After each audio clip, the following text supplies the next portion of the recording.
Dear students, in this lecture we will study merits and demerits of measures of central tendency.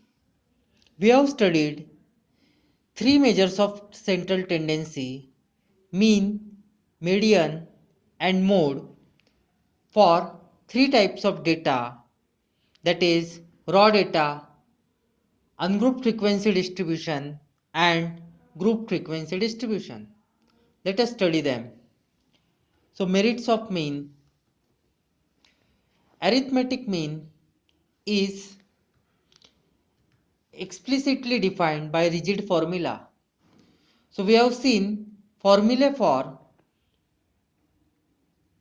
all three types of data of mean, and we have for arithmetic mean, for raw data we have the formula summation x upon n, and for frequency distributions whether ungrouped or grouped we have the formula summation fx upon summation f.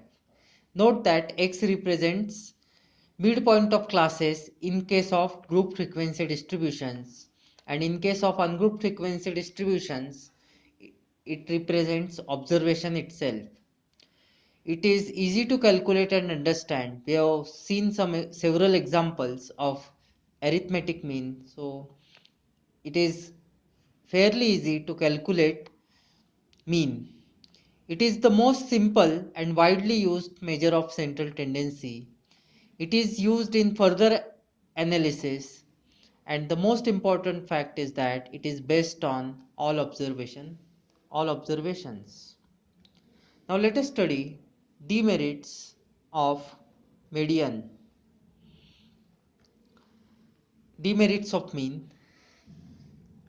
Mean cannot be calculated for data having open-ended classes. So it cannot be calculated for data having open-ended classes. It cannot be determined for qualitative data. It is easily affected by extreme observations. The representation may not be accurate for data having great variations because it is easily affected by extreme observations. So merits of mean and demerits of mean. Now let us study merits of our next measure of central tendency, that is median.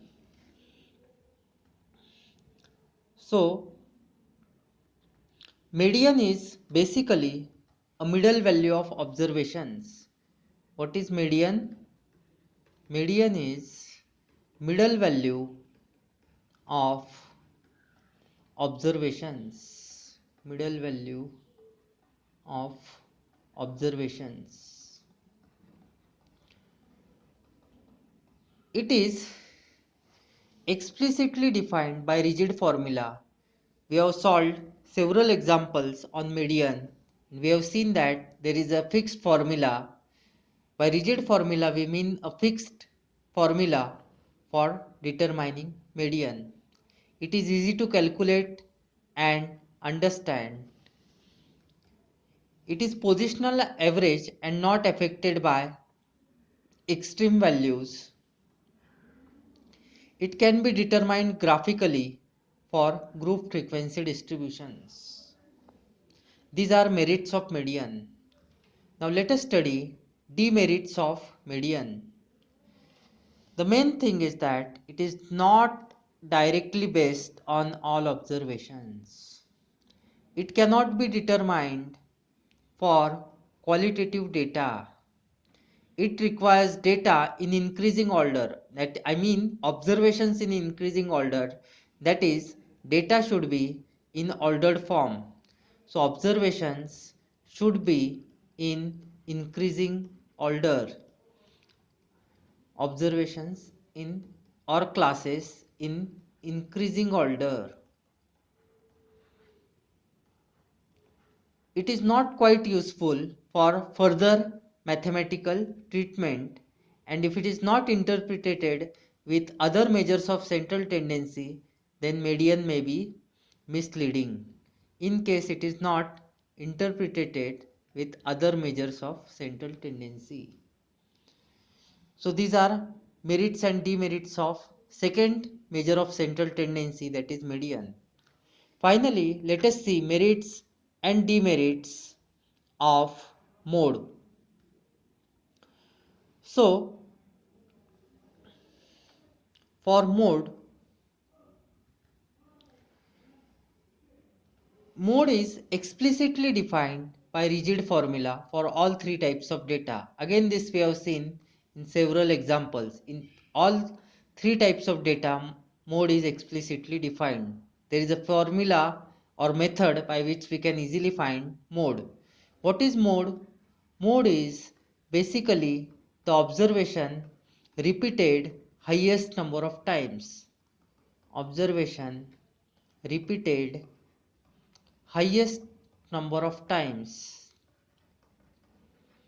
Highest number of times. It is easy to calculate and understand. It is least affected by extreme values. It can be determined graphically for group frequency distributions. Finally, we go through demerits of mode. So, mode is not directly based on all observations. It cannot be determined for qualitative data. It needs grouping of data for its calculations. That is, data must be presented in the form class and frequencies, which involves grouping of observations. It is not capable of further algebraic treatment. So these were merits and demerits of mode. With this, we have come to the end of this chapter. I request you to solve ample number of examples on your own. I have provided you detailed lecture notes. You repeatedly go through them. I have provided the notes in a very simplified form that even if you read them once, you will get this. This chapter has more weightage as compared to other chapters from examination point of view. So do study this chapter rigorously. Thank you.